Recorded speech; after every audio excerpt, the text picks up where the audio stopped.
Toyota 4Runner and the FJ Cruiser are based on the same platform, have the same suspension, and share a common powertrain, and both are very appealing options if you're looking for a vehicle that'll be very durable, very reliable, and incredibly capable off-road.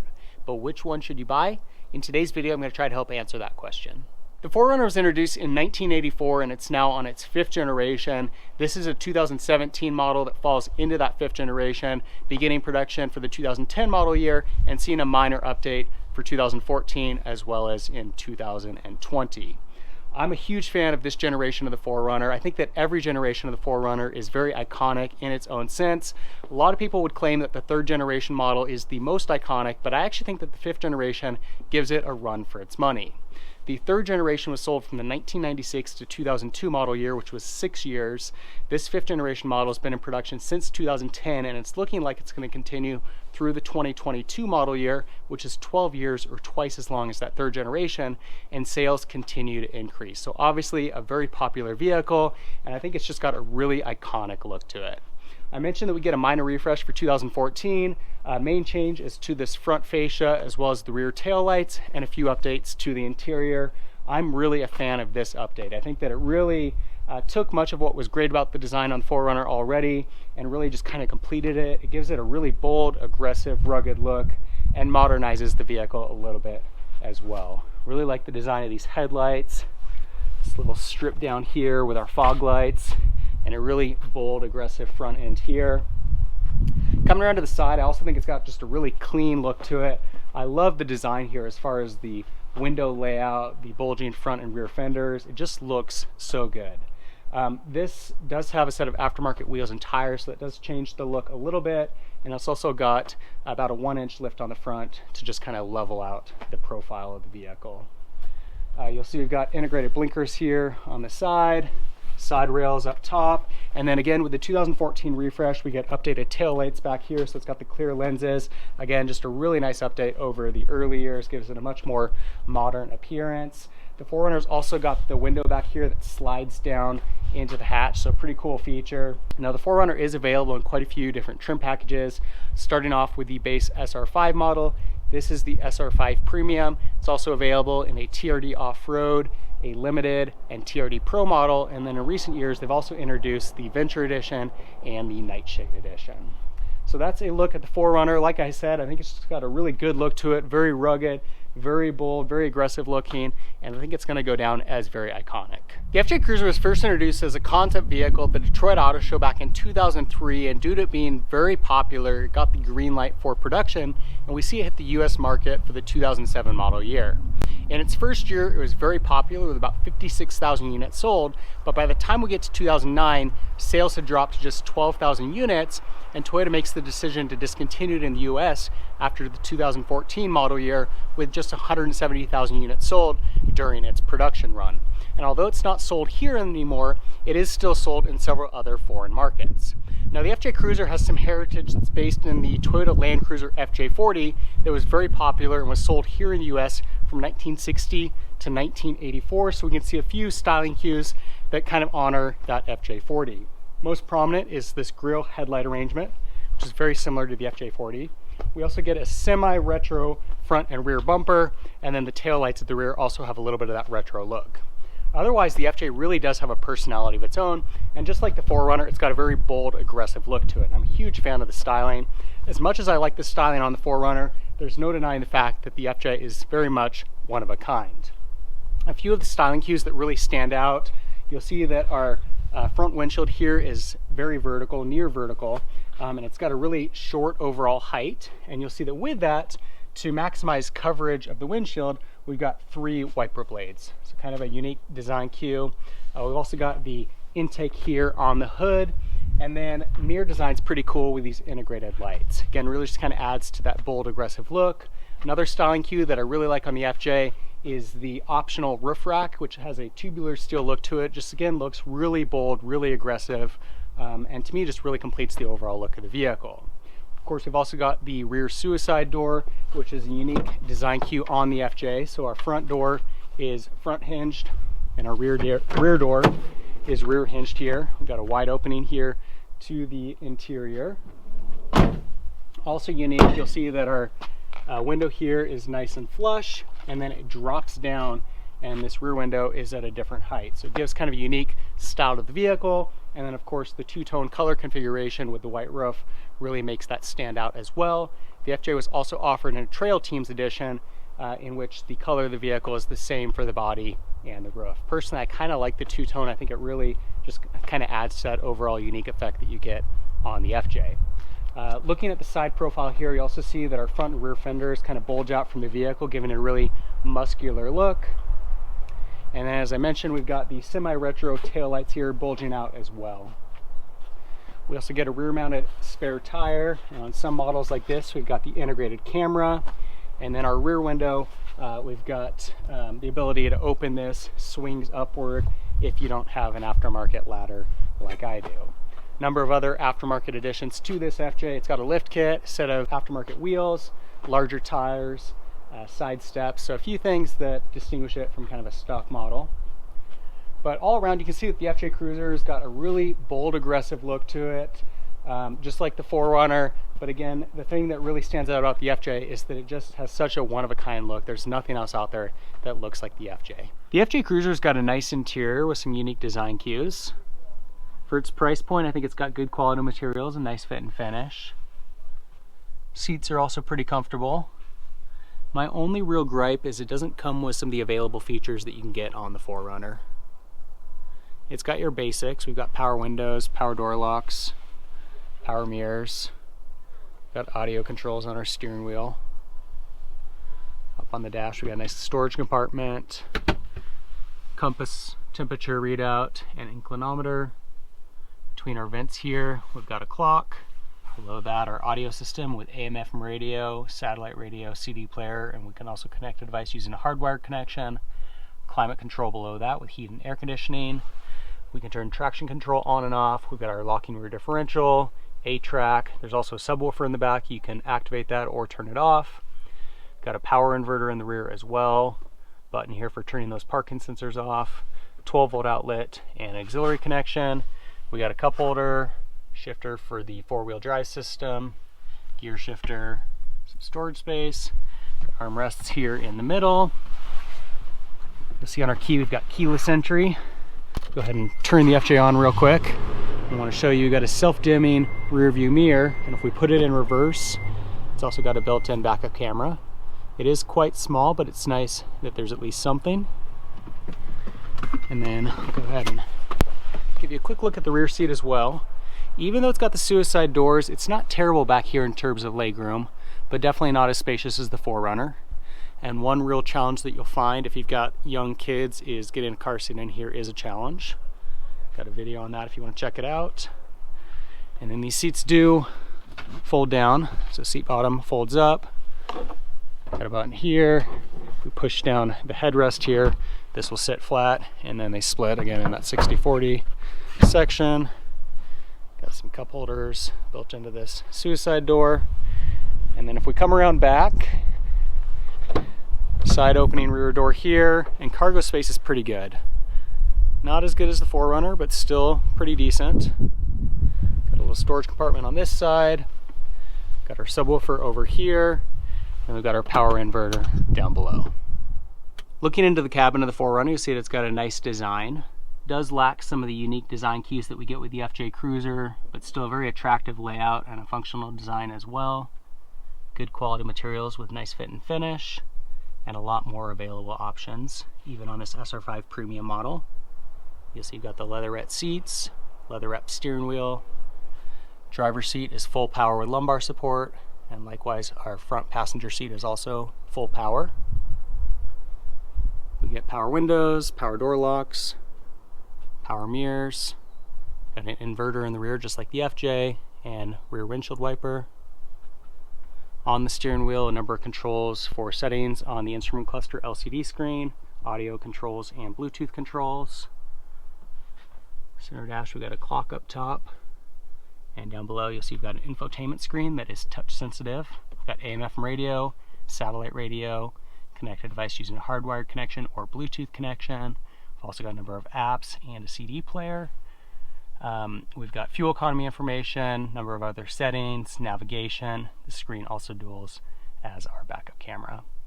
Below that, we've got climate control with heat and air conditioning, USB connection and 12-volt outlet down below, electronically controlled 4-wheel drive, once again 2-speed transfer case, gear shifter, power rear window, and we've also got heated seats for the driver and the front passenger. Nice large armrest here in the middle with plenty of storage capacity inside. Up above, self-dimming rear view mirror, compartment for sunglasses, traction control, A-track, hill descent control. We can also program up to 3 garage door openers. Looking into the center row, you see that's plenty spacious. A lot of leg, head, and shoulder room. Much more leg room than what you're going to get in the FJ Cruiser. Seats can also slide forward and backward, and the seat backs do recline. Center armrest here drops down and has 2 cup holders. And then you'll see that our center console's got a couple of vents to bring heat and air to the rear and 2 12-volt outlets. Cup holders built into the door. And then to get to our 3rd row seat, it's best to do from the passenger side. Got a lever here that we can pull. That slides forward, giving you access to the 3rd row seat. So this gives us seating capacity for 7. You'll see they're kind of smaller jump seats, but they're not all that bad. I'm 5'10" and I will fit back there for a short trip. Cup holders, some storage space on each side. Slide this back, and then we can also use this lever up top to drop these seat backs down if you want to use this area for cargo instead of passengers. And then looking into the rear, you can see with these 3rd row seats in use, cargo space is going to be pretty limited, but these can easily be dropped down. Pull on this strap, pull this, drop that down, do the same thing on this side. And with those down, cargo space is pretty good. Got a little storage compartment in here. You can see I got my jumper cables. Once again, those cup holders and storage space on either side of the 3rd row seat. Storage compartment here, 12-volt outlet, and another outlet with that power inverter. The FJ Cruiser has a 4-liter V6 that's shared with several other Toyota models from this era, including the 4Runner. When it first came out, it had single variable valve timing and offered 239 horsepower and 278 pound-feet of torque. In 2010, it gets dual variable valve timing, revising those numbers to 259 horsepower and 270 pound-feet of torque, and also results in a nice improvement in fuel economy. And then the following year, in 2011, those numbers revise again slightly to 260 horsepower and 271 pound-feet of torque. The FJ was offered with either a 5-speed automatic or 6-speed manual transmission. On the automatics, you could get it in rear-wheel drive or with a part-time 4-wheel drive system, and then the manual models came standard with a full-time 4-wheel drive system. Fuel economy on the FJ ranged from 15 to 17 miles per gallon in the city and 18 to 22 miles per gallon on the highway. 0 to 60 time was 7.3 seconds, and max tow capacity was 5,000 pounds. Now jumping over to the 4Runner, for its first year in 2010, it was offered with the option of a 2.7-liter 4-cylinder. Otherwise, all 5th generation 4Runners have the 4-liter V6, which again is similar to what we've got on the FJ Cruiser, although the numbers are slightly different at 270 horsepower and 278 pound-feet of torque, and it's paired to a 5-speed automatic transmission. Like the FJ, it's available in rear-wheel drive with a part-time 4-wheel drive system or a full-time 4-wheel drive system if you go with the Limited or the Nightshade Edition. Fuel economy on the 4Runner is 17 miles per gallon in the city and 20 miles per gallon on the highway, and you see a 1 mile per gallon bump in rear-wheel drive. And then 0 to 60 is a little bit slower at 7.8 seconds, but it's got the same tow capacity of 5,000 pounds that you get with the FJ. The FJ Cruiser and the 4Runner both have legendary reputations for off-road capability, and you're going to be pretty well suited with either model when it comes to off-road driving. As I mentioned before, both models are based on the same platform, which is also shared with the Lexus GX 470. It's body on frame construction, and they have solid rear axles. With that, both models are also available with a locking rear differential, and they both come with Toyota's A-track traction control system, which acts a little bit like a locking differential and is able to apply braking to a spinning wheel to transfer power to the other side and improve overall traction. Both models have 9.6 inches of ground clearance, and then the FJ Cruiser has a slight advantage when it comes to the overall dimensions. 35-degree front approach angle compared with 33 degrees on the 4Runner. Rear departure is 27 degrees on the FJ compared with 26 degrees on the 4Runner. And then where it's got the real advantage is the breakover angle, which makes sense given the shorter wheelbase, at 30 degrees on the FJ compared with 20 degrees on the 4Runner. Again, either of these models are going to be very capable off-road, but the FJ does have a slight advantage. Well, given what it is, the FJ Cruiser is not all that bad to drive. I've done other comparisons with the Hummer H3 and the Jeep Wrangler, and I think in comparison, the FJ really drives a lot nicer. It's got a much nicer interior. Just build quality feels better. It doesn't have as many rattles. It drives nicer. Handling is better. But when you compare it to the 4Runner, there is no comparison. The 4Runner is far superior to the FJ Cruiser. Obviously, the main reason for that is the short wheelbase. It really kind of jostles the vehicle around a lot more in the FJ than what you're going to see on the 4Runner. And with that, the handling on the FJ is pretty bad. When you get up on highway speeds, in really icy roads, you're going to find that the vehicle just doesn't handle all that well. And when you lift it like I've done, or like many other FJ Cruiser owners will do, it really just compounds that much more so than what you're going to see on the 4Runner. There's not a whole lot to compare when it comes to powertrain, since they both have that same 4-liter V6. The numbers are just a little bit different. So yeah, I guess horsepower and torque are going to be off slightly, but they're essentially the same. You can definitely tell that it's the same engine when you're driving both vehicles. I actually feel like, for whatever reason, the 4Runner performs a little bit better in that capacity, but that's probably somewhat due to the age of the vehicle. This has 89,000 miles, and the 4Runner's got about 47,000 miles, and this is 2010 compared with 2017 for the 4Runner. So I'm guessing just the fact that it's newer, hasn't been driven as much, it may feel like it has a little bit more power than what you're finding on the FJ, but overall they're pretty much the same. Blind spots in the FJ are definitely another downside. With that iconic styling, you know, obviously there are going to be some of those drawbacks. We've got those really large pillars on the side that really restrict that view. Likewise, the back window is quite small, and that spare tire blocks about 20% of the view. The backup camera is also pretty poor in the FJ, with just the little square that we've got up here in our rear view mirror. So its functionality is limited. It's certainly better than not having a camera at all, and the parking sensors help too, but you're just going to find that driving this is a little bit more difficult in that sense than on the 4Runner.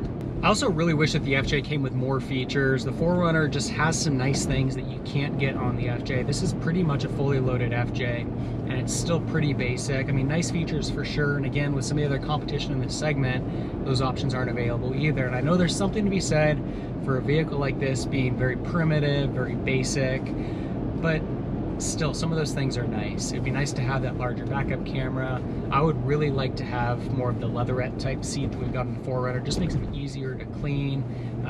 And then also, heated seats are just a must-have feature for me. I know that it's an off-roader, it's supposed to be kind of basic, but still, if it's really cold outside and you're off-roading in the snow, that heated seat is still a nice thing to have. So overall, the FJ Cruiser is pretty nice to drive, although not as good as the 4Runner. There are some drawbacks, like I mentioned, the shorter wheelbase, giving it more of that rough ride, handling not being quite as good, and then likewise, the blind spots are pretty bad, but those are the drawbacks that you're getting with a vehicle like this. The iconic styling results in the blind spots, and then that short wheelbase that's going to make it incredibly capable off-road means that it's not going to drive quite as nice at asphalt, but still, it's pretty good given what it is. By no means is the 4Runner a truly great handling SUV. There's a lot that's still wrong with this situation. It's got a relatively short wheelbase, a high center of gravity, and its body on-frame construction. Again, those are the things that you want for off-road driving, and they're downsides when it comes to driving on paved roads. But there's still something that's very appealing about the overall ride quality on the 4Runner. It's just a lot smoother, a lot more comfortable. The cabin is quieter. And the vehicle just handles a lot better. I don't get the same anxiety driving at those highway speeds or driving on ice in terms of the overall handling. This, on the contrary, feels very comfortable in those situations, and all around is just a much better handling vehicle than the FJ.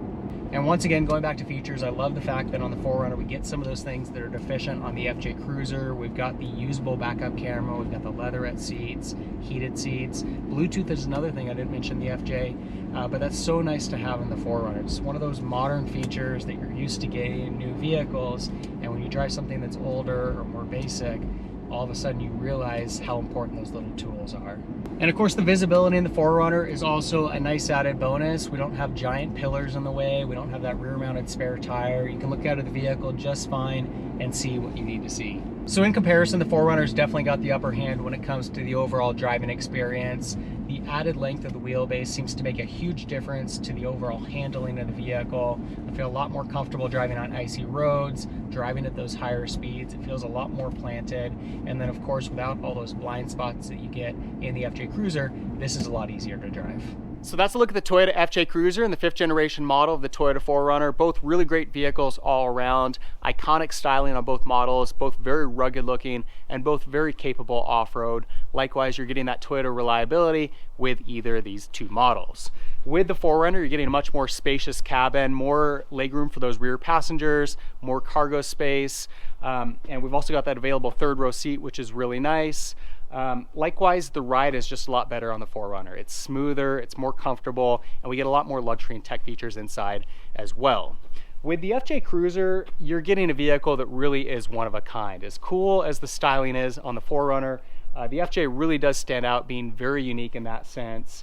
Unfortunately, it does come with some compromises. We've got that suicide door in the rear, and so getting into that back seat is definitely going to be a little bit tight on the FJ Cruiser. If you've got car seats, that's going to be a real challenge as well. We've also got some blind spots that really take away from the practicality of this vehicle.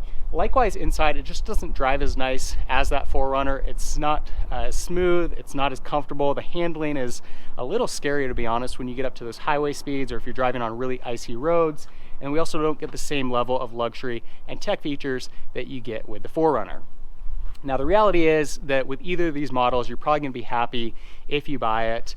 But if you had to choose between the two models, I would definitely go with the 4Runner, just like Toyota did when they canceled the FJ Cruiser here in the US for the 2014 model year. Love to get your guys' comments in the section below. What do you think about the FJ Cruiser versus the 4Runner? Which would you choose if you were choosing between the two models? For more Toyota videos, be sure to subscribe. And in the meantime, thanks for watching.